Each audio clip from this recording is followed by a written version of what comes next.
Welcome to Free Thoughts. I'm Trevor Burrus. Joining me today is Spencer Ackerman, a longtime national security journalist for many outlets. His Substack is Forever Wars. His new book is Reign of Terror: How the 9/11 Era Destabilized America and Produced Trump. Welcome to the show, Spencer. Thanks for having me, Trevor. What does the phrase, or maybe concept, war on terror mean to you? So, a couple things. Programmatically, we mean something that has to do not just with the very high-profile military operations of the war on terror, Iraq, Afghanistan, then, adjunct or additional military conflicts in Pakistan, Libya, Somalia, Yemen, Mali, Niger, but also a set of transformative um, institutional relationships between the state and the citizen that happen at home. The NSA, the CIA, the FBI, the NYPD, the creation of the Department of Homeland Security, the military, all of these institutions of American hard power transform in a way that removes legal and political and bureaucratic inhibitions on their ability to both use violence, surveil citizens, prosecute an increasing web of association, criminalizing organizations not that engage in acts of violence, but organizations that fund organizations that have adjuncts that engage in acts of violence and so forth. Beyond that, terrorism in the era of the war on terror goes from a thing that many different peoples do, which is to say political violence, and changes culturally and then operationally and politically into focusing on something that some people are.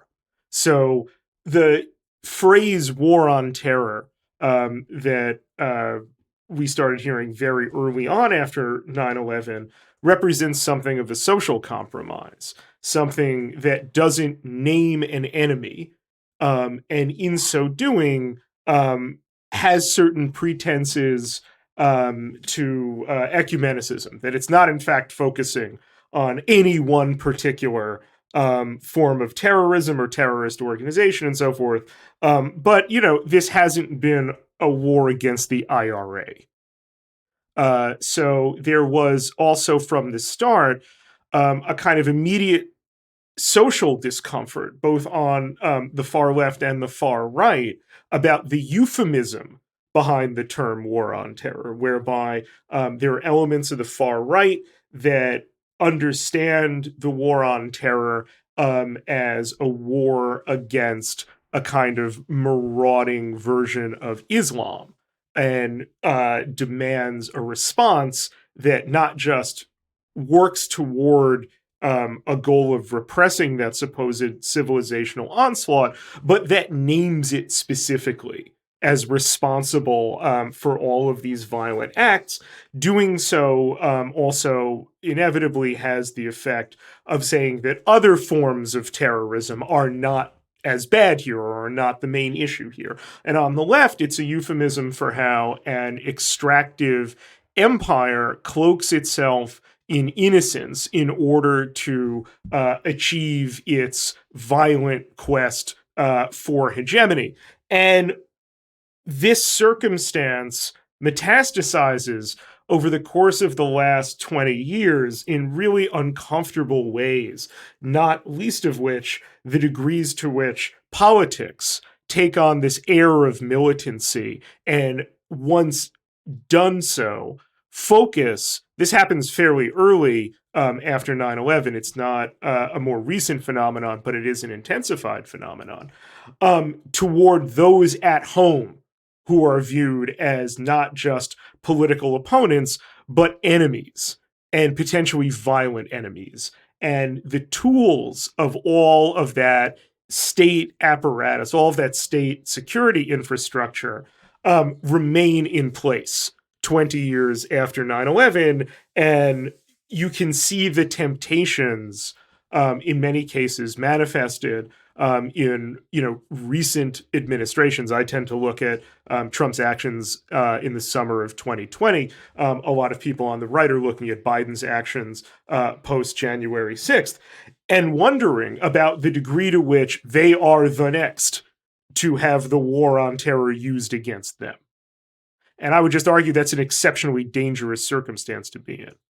Yeah, reading your book, I was thinking about the infamous phrase of "you're either with us or against us," as was uttered by George Bush. But in some ways, that phrase by itself, depending on who utters it, kind of defines the era of the last 20 years. That you either Trump and the MAGA people would definitely echo that, but they have a different category, the people who are either with us or against us.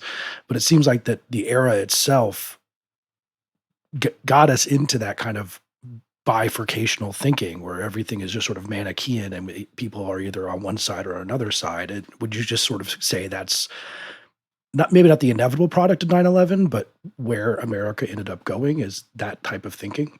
Yeah, it's certainly where America ended up going. I think people, people with memories of the national and elite politics of the 1990s might offer that, 9/11 doesn't introduce a culture war into American politics. What it does is it melds extremely well with one and provides very volatile opportunities to a country that's already trying to cope with what its politics look like in an era of unipolar hegemony, in an era in which neoliberalism is now without a geopolitical alternative and competitor, geoeconomic competitor as well, and trying to kind of figure out what that looks like. Quickly politics in America, for a variety of reasons, turned on itself, and then 9/11 grafts itself onto those circumstances. Ironically, there was a period after 9/11 where a lot of elite liberals in particular appealed to spirits of patriotism after 9/11 as a way to try and sort of call a halt to a culture war that they didn't sort of want to examine for having any material basis to it, because they benefited from that set of circumstances.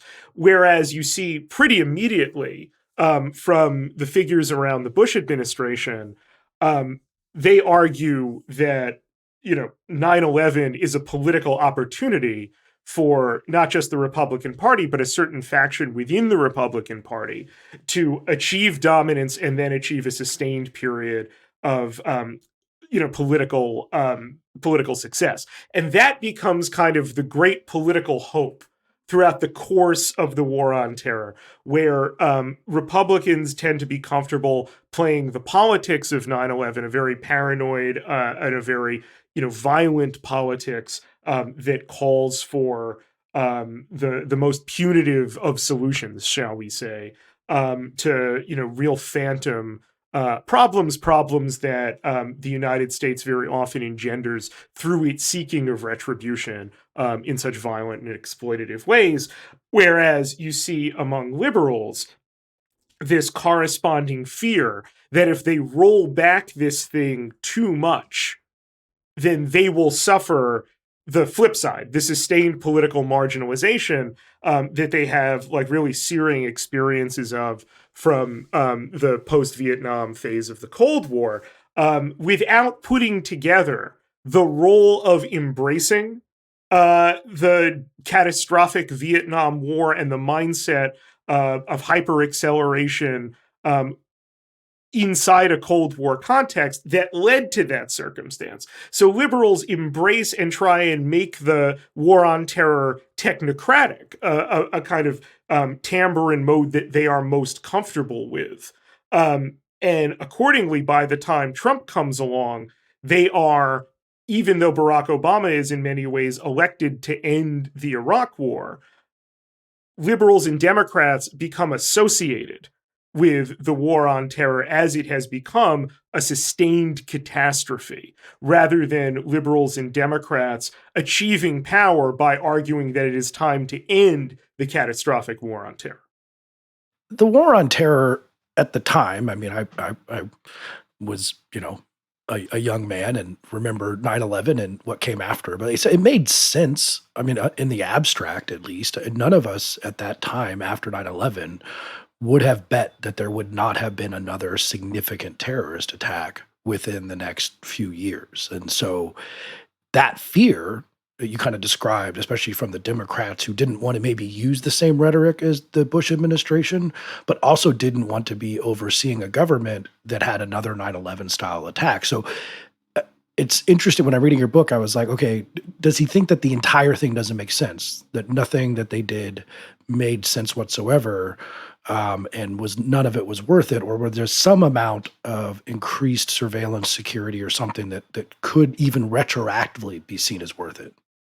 I mean, I would argue none of it is worth it, especially because when you question what worth it means, on the one hand, we're looking at the absence of other terrorist attacks as an abstraction, a counterfactual that we can't answer. Whereas if we look at the world we inhabit right now, the war on terror killed, according to Brown University's Costs of War projects, at least 900,000 people. It generated tens of millions of refugees.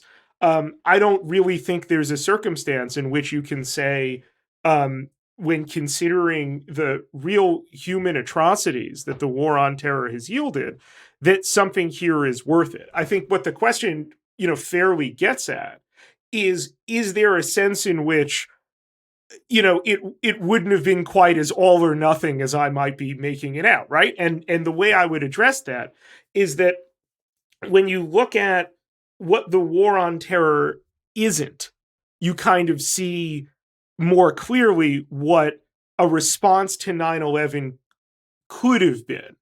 And then after I outline that, I want to kind of look at why that didn't happen. So first, what might have been? Well, when you look at the authorization to use military force, the principal authorization that comes in response to 9/11 that establishes the war on terror, it's specific only about one thing, which is that the president gets to decide who any of this stuff is aimed against, provided they can tell, some acceptable narrative whereby there's some kind of connection to not necessarily the 9/11 attacks itself, but the people who knew the people who knew the people, responsible for 9/11. So right there, we're talking about an enemy that by design is sprawling and not specific, an end state that can't be achieved, an end state that in its place is the prerogative of whoever's elected president. And I would argue that conceptually, right there is where the war on terror is doomed to failure. Because you are no longer talking about retribution for a particular thing that was done against the, specific people that did it. You're talking about building out something whereby the sustained application of American military power and all of the adjuncts that go with it all across the world for all time is set up. So I think right there, you kind of, take this moment where you sort of see what, imagine if 9/11 is responded to with exactly what the dominant forces at the time said, would have been the most awful circumstance possible, a law enforcement approach, whereby those who materially committed, and then materially assisted, planned, and so forth, the attacks of 9/11 would be captured and put to trial. Well, there's no sense in which, when looking at, the various legal and political and military alternatives that are on offer, that wouldn't have been preferable to the mass destabilization of, entire regions of the globe, the imposition of enormous human suffering, and then responsibilities upon the United States for how to dispense with this circumstance, that in the process, completely unilaterally and secretly rewire the relationship between the citizen and the state in terms of making the state, from a structural perspective, able to capture all of that citizen's digital footprint, the basis of what the records and things to be seized mentioned in the Fourth Amendment of the Constitution translate to in a contemporary context. And in the course of development of such an extensive period of neither peace nor victory, after that, a circumstance that survives even the killing of the person who designed 9/11. Instead, there's only this sustained period of indecision, of suffering without conclusion. I just think that that is the circumstance that if you were to tell people, right after 9/11 is the alternative, the path that will be taken, then I don't think a single person would say that, oh, well, that sounds preferable to just like putting the people who actually did this on trial, denying them martyr status, denying them the status of kind of world historical figures. That would have been, perhaps a world in which there is additional terrorism and certainly additional jihadist terrorism. But then it's important to look at, and this gets us to why this didn't happen, the circumstances that made 9/11 possible and the ways in which, when you look at what Al-Qaeda and Osama bin Laden actually said, what they were trying to do, what they described doing in horrific and unjustifiable ways, is retaliating against an America that declared itself fit to dictate and do so violently and expropriatively outcomes for the Muslim world and specifically the Arab world. And what the United States has done ever since is, in order to deny that there was any relationship between US hegemony in the Middle East and 9/11, has been to simply say that that is a question that does not deserve a respectable hearing, and accordingly responded by accelerating all of the circumstances that bin Laden cited to justify atrocities like 9/11. And very early on, after 9/11, what we would now, I think, recognize as a cancel culture took hold, whereby in the media, in politics, and especially even in emergent forms of media, not quite social media yet, but I remember, and you may as well, the post 9/11 blogosphere that really kind of, accelerated a lot of these censorious habits in this kind of meter of, righteous patriotic emergency. But, people who argued both, on the socialist left and on the nationalist right, that there is a material basis to 9/11. It doesn't excuse 9/11, but it does mean that without addressing it and redressing it, America is going to make this entire problem worse. And then on top of it, this accelerated imperial, violent, and anti-democratic turn also makes everything a lot worse, both at home and abroad. I was actually thinking that too, the cancel culture. I like that analogy. I mean, in the libertarian sphere, you had Ron Paul having, the audacity to suggest that maybe we had something to do with why we were attacked, and he was shouted down. But I feel like in the course after that was 2008, in the years after that, that became a much more acceptable position, and it's much more acceptable now in the sense that, we did roll back some of the global war on terror, or did we? I guess is a better question. Is it rolled back by Obama? Is it rolled back because of some recognition that maybe, we contributed to why we were attacked? I think that's a great question, and the answer is that there are several rollbacks, but in each of them, far more of the architecture of the war on terror gets entrenched than is removed. So, for instance, what's gone from the war on terror right now? Well, there's no more military occupation of Afghanistan. That's a big deal. There is no more CIA torture and black site programs, as far as we know. That's a big deal.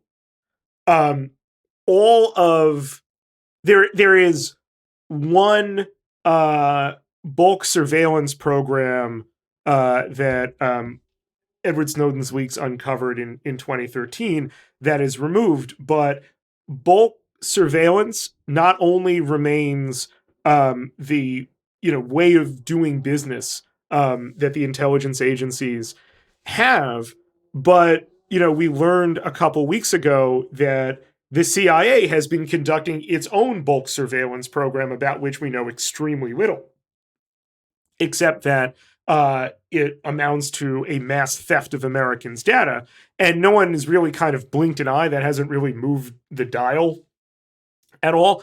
And that's the sort of thing that I'm talking about. The hyper militarization of American police is in many ways attributable to the way that the Department of Homeland Security operates as a slush fund to take public money and distribute it under an extremely thin pretext of relevance to counterterrorism needs to police departments around the country. The famous 1033 program that the Pentagon has to take excess spare materiel and other military hardware and give it to police departments. That's a substantial program. The two Department of Homeland Security programs that do that are 3 times as large. So those are just small ways, institutional ways, and ongoing ways that the maintenance of the war on terror has, not just, taken root, but is normalized and is increasingly not seen as such anymore, because once it is normalized, the tools that were once exceptional tools that required exceptional grants of power, or in many cases, simply exceptional assertions of power, not always done publicly, for their creation, operation, and maintenance, are now distributed across government agencies for routine operational use. One of the famous documents that Edward Snowden leaked about the PRISM system of NSA surveillance talked about how some of the materials necessary for intelligence products that PRISM reaped had to do with things like concerns about Venezuela. We're not talking about terrorism anymore. We're not talking about Al-Qaeda anymore. We're talking about a useful series of technologies, operations, organizational, institutional culture, bureaucratic rules, and weak legal safeguards that are very enticing to intelligence and law enforcement agencies. When George Bush talked about terrorism, and especially Islamic terrorism, he made a point to usually try to say that this was not a war against Islam, that there was there was one group, subsection, people who are often have Islamic beliefs, but it's a type of extremism that is not represented by the entire religion. How was that rhetoric how has that rhetoric affected the progression of the war on terror? Because it seems that it's still with us, this discussion of, are we fighting Islam or not, even though it's 20 years later, and it's clear that we're not fighting Islam, but it's still an important question that especially Republicans care a lot about. So to go back to what I was saying about how from the start the name war on terror is a social compromise and a euphemism that kind of chafes people who hear it, who are looking for something kind of more direct. about who, in fact, the enemy is.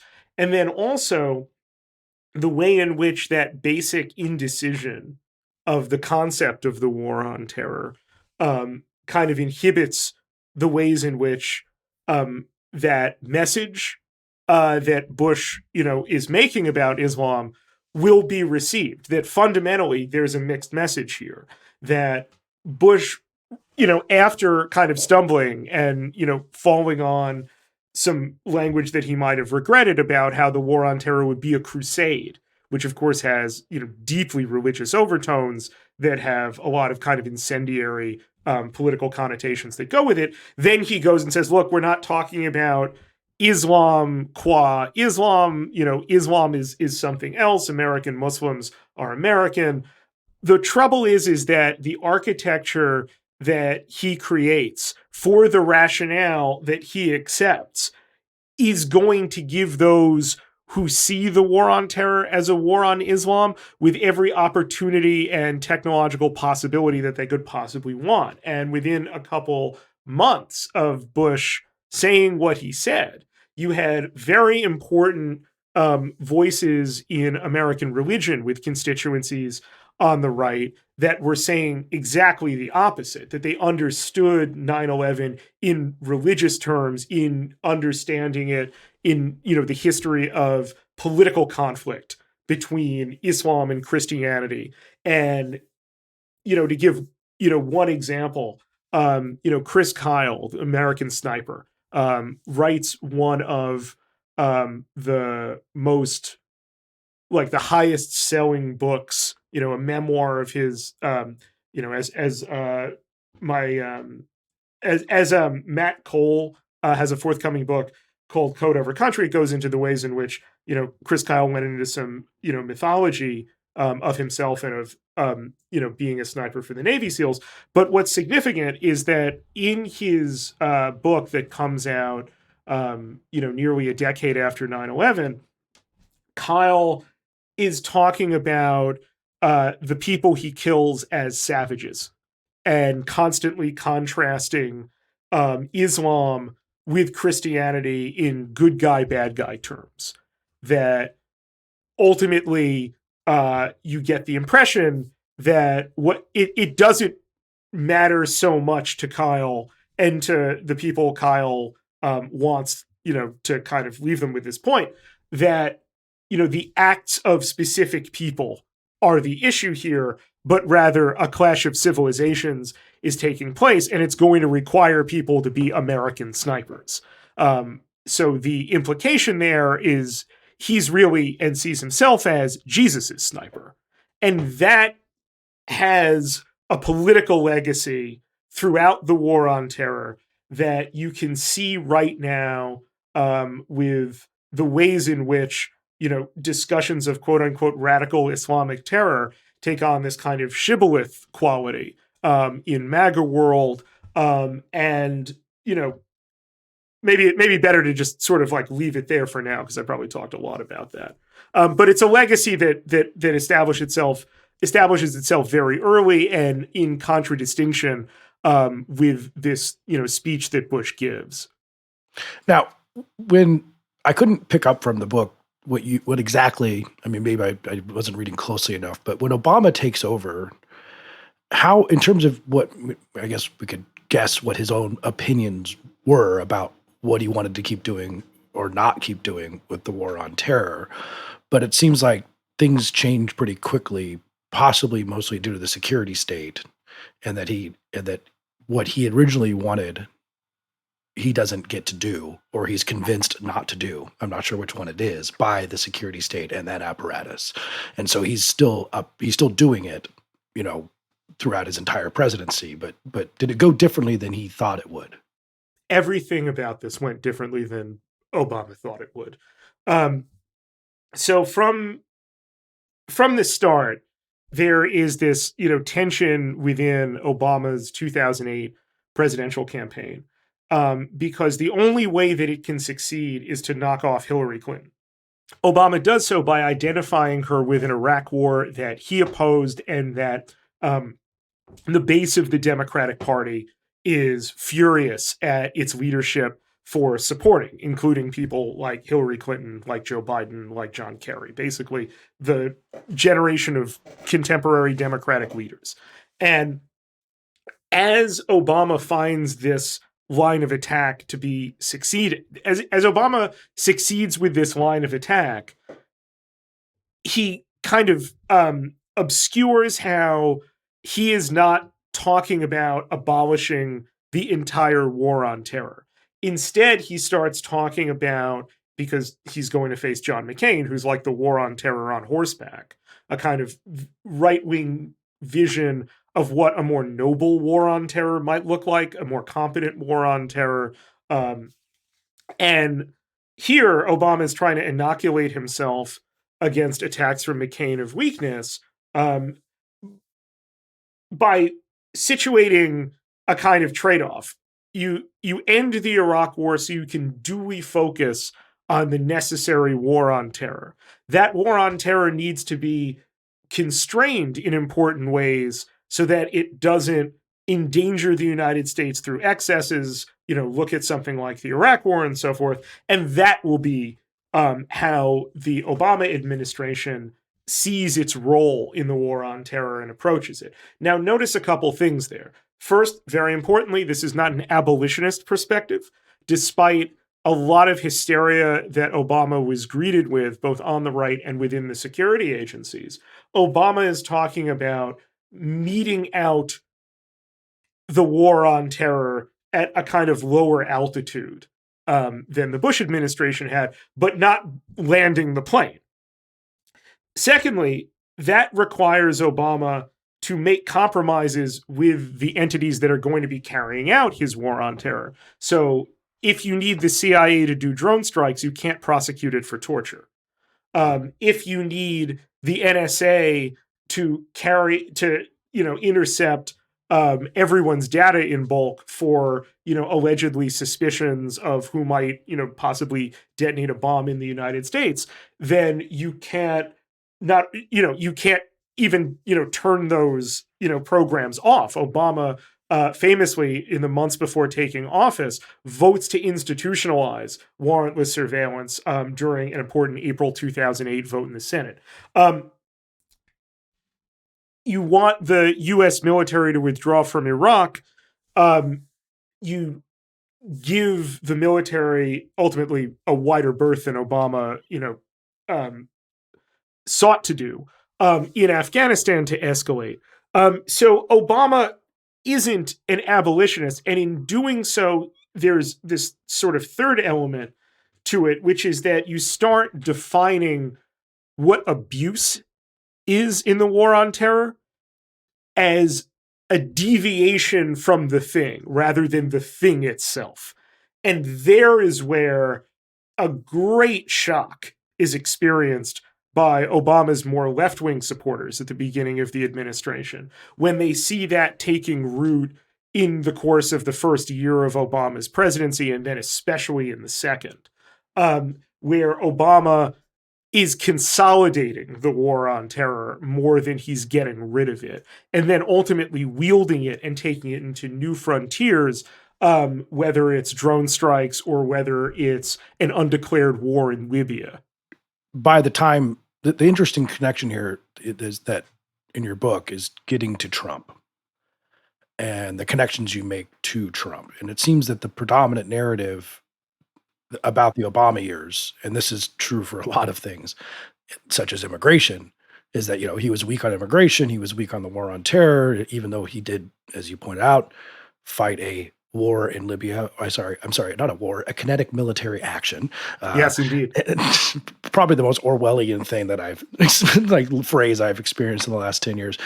But the perception of him being weak, I mean, even though he deported more people than any president ever, there's still more than Trump did. More than Trump. There's still multiple perceptions that seem to bring Trump into, at least a claim, and that the kind of stuff that he starts saying to get prominence, that he's just weak. And so it was just maybe that Obama didn't say the right things, even though behind the scenes he was doing all these things. Well, I don't think you can really, neglect the ways in which the fact of the Obama presidency um, prompts like just enormous right-wing rejectionism, not necessarily because of stuff Obama did, but because of who Obama was. And especially, look at something like birtherism, which launches the modern phase of Donald Trump's political career. The war on terror is all through birtherism, because it's not just that Obama isn't an American citizen. It's not just that he's Kenyan. It's that he's a secret Muslim. And the war on terror has spent nearly the past decade telling you that this sort of person is not your political opponent. This sort of person is your enemy. This sort of person is here to kill you, kill your family, subvert and replace your constitution. And now he's the president of the United States. And what are you going to do? And this is what is, perhaps a lesser appreciated factor animating birtherism. Trump takes this like he takes a whole lot of other, nativist subtexts and path dependencies of the war on terror and makes it really explicit. And he does it in a way that no longer, unlike every other Republican leader, no longer pays lip service to this kind of idea that the wars are valuable or are anything other than a disaster. So there's like a whole lot of like just uncomfortable. You see it really in, the Romney campaign. You see it with the Tea Party. Like you get both a reflection of an exhaustion with the operations overseas of the war on terror, with the ways in which they seem to impose uncomfortable and expensive and open-ended obligations upon the United States when it's supposed to have been, this valorous exercise of American might, and the ways in which those express themselves in conservative politics around this time, like right before and then during Trump, is through embracing both civilizational rhetoric about them. Like, there's a tower in Lower Manhattan that's going to be a monument to 9/11 that the Muslims are setting up. Or, they're trying to replace the Constitution with their Sharia law. And then, by the time Trump runs for president, you'll remember from the Golden Escalator speech how many times Trump is talking about ISIS, as ISIS represents here this kind of ultimate failure of the people who have been telling us that the war on terror is this, epic, if not quite crusade, necessary task. And look what we've gotten from it. We've gotten nothing from it. And there is this frisson that, gets set off that makes Trump look, ironically, given that he lies about everything, as more of a truth teller than the euphemistic and highly political ways that the rest of the Republican field and, on the left and the Democrats with Hillary Clinton are explaining these failures away and trying to sort of posture them as that they're in fact not failures, they're wisdom. They're, the right ways that the rules-based international order requires in order to safeguard the prosperity and freedom of us all. And all of this seems both like abstract and absurd to a lot of people who don't see what they actually got out of all of this. And Trump has explanations for it. He says that what's happened instead is that the weakness of our hated political opponents has now infected the war on terror. And what you need to do is not get yourself so entrenched in the operations of foreign overseas wars, but all you do is you just ramp up the violence in all of them and get less discriminating about how you go about doing that. And that becomes, when you look at what the Trump administration's actual record on the war on terror was, much more of a, accurate map to what the MAGA era of the war on terror thus far has actually been. By that, you mean that by just sort of talking about the brutalism and the need for just expanding the brutalism of the war on terror, they're kind of at least describing it more accurately than the Obama administration did? Is that kind of what you meant? No. Sorry. What I meant by that is like when you look at Trump's 4 years in charge of the war on terror, the picture that actually emerges, which wasn't always the kind of media narrative about him, is a narrative very often of acceleration of drone strikes. Somalia especially becomes kind of to Trump what Yemen or Libya what well probably Trump doesn't. Let's make it Yemen, because Obama doesn't start that war. Trump doesn't start Somalia. But much as Obama turns the dial up to 11 on war in Libya, Trump does the same thing in Somalia. Most surveillance activities under Trump, despite Trump talking endlessly about the perfidies of national security surveillance when applied to him and his coterie, surveillance on everyone else in America accelerates. It does not, in fact, constrict, and kind of on and on in that vein. The war on terror under Trump, just like under Obama, does not, in fact, experience a withering away, or even a substantial restriction, despite the ways in which the perfidies of the war on terror, operated as a rallying cry to either of their respective constituencies.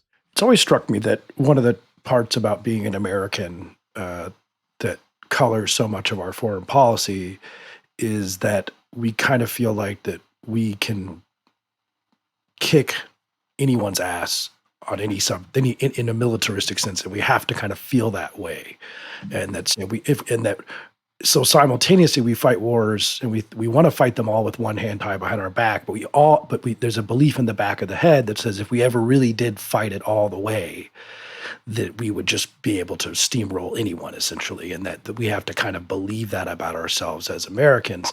And it seemed to me that had a huge factor the way that Trump talked about what needed to be done. It was just that we can do it. We just have to do it. We're America. We won World War II. This kind of stuff, just to sort of return that sense of greatness to the American psyche, which is where, of course, so much of this brutalism comes from. So, one of the things that I try and focus on in the book is the ways in which Trump, when he talks about the war on terror as a presidential candidate, he hits, I think, an underappreciated emotional theme, which is what he's saying when he says we don't win anymore. There was a kind of mythical time in which America was constantly winning, not just from an economic perspective, but from a martial perspective. And we know it's in us. We just have to turn this franchise around, like it was a sports team.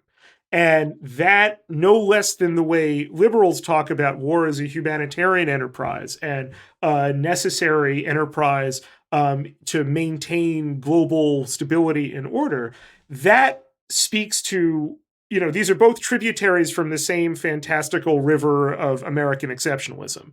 And without addressing the ways in which American exceptionalism operates as a kind of, narcotic to American policymakers, and, as well to American capital, then we're going to be stuck in this kind of horrific cycle, because the path dependencies of having this kind of extractive and brutal hegemonic footprint over the world are such that you always have to deal with challenges to it. Those challenges are very often violent. Your elites will demand a response in kind. There will be destabilizing impacts on the people that have to suffer through this in the backyards where they do it. It's just a horrific cycle that, left to its own devices, can escalate just by inertia. And it is in that spirit that I wrote this book, to call attention to the ways in which, all of these really ugly factors feed on one another and grow strength from one another and require active measures to unravel them. Now, Biden is a longtime veteran of fighting the war on terror and being involved, of course, as a senator and then as vice president under Obama. Does he have the same old school views? I mean, ending Afghanistan, as much of a sort of botched, at least in how they did it, was at least doing something different from the last 20 years, or do you expect, or currently what happening, just the same old because of the milieu that he has come from? With Biden, there's a repetition of the same impulse that we saw when Obama was elected, that the enterprise itself is ultimately still valorous, but its excesses have to be trimmed off. And once you do that, then you can, appropriately address like what as they like to call it, the counterterrorism threats of today and tomorrow, rather than the counterterrorism threats of yesterday. Where you saw also an echo of Obama in the way at which, when Biden was withdrawing from Afghanistan, he used maximal abolitionist rhetoric about the war on terror to achieve a minimal, from the perspective of abolitionist, result, an important one, but still minimal. It is very significant when you look at what the withdrawal from Afghanistan has been, that first, when he was conducting it, he reserves upon the United States the right to bomb Afghanistan as need be, which implies a right to surveil Afghanistan as need be. And then, since the U.S. withdrew from Afghanistan, the Biden administration has engineered what can only be described as a human rights atrocity in destroying the institutions of Afghan finance, making a famine in Afghanistan vastly, vastly worse, and ultimately deploying against the people of Afghanistan sanctions regime that should be more properly understood as an inflation weapon. And an inflation weapon works not against the people in power who the sanctions are theoretically predicated against, but by making everything worse for the people on the theory that enough horror inflicted on the people will prompt them to oust a regime. If this is what the rules-based international order in fact is, then it has to be looked at as a threat to people's lives and freedom. And I think that is something that not just the Biden administration is not prepared to come to terms with, but the entire U.S. foreign policy establishment has proven itself throughout the war on terror not able to come to terms with. I would describe, in the sense of what you just said, and just overall as your book, at the end of your book, I would describe it as pessimistic in terms of where this is going.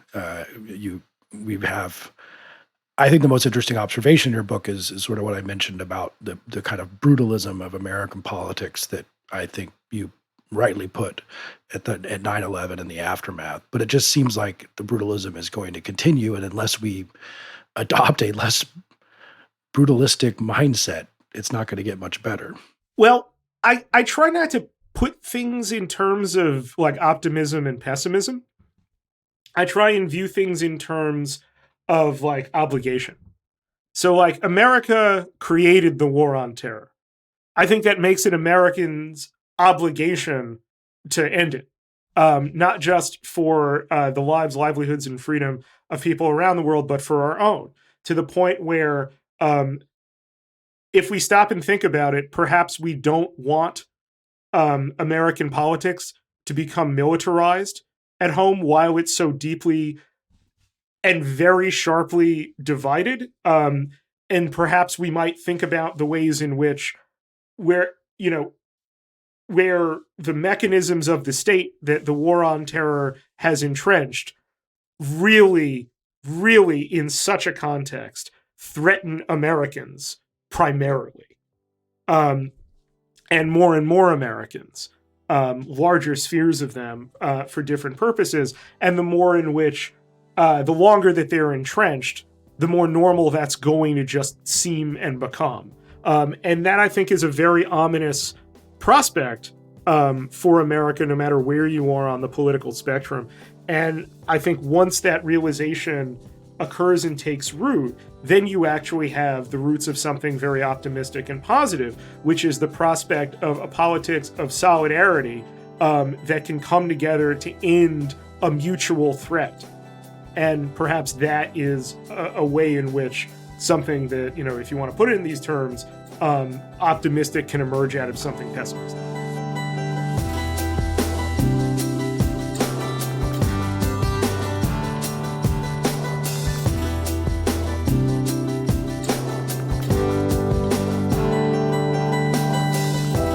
Thanks for listening. If you enjoy Free Thoughts, make sure to rate and review us in Apple Podcasts or in your favorite podcast app. Free Thoughts is produced by Landry Ayres. If you'd like to learn more about libertarianism, visit us on the web at libertarianism.org.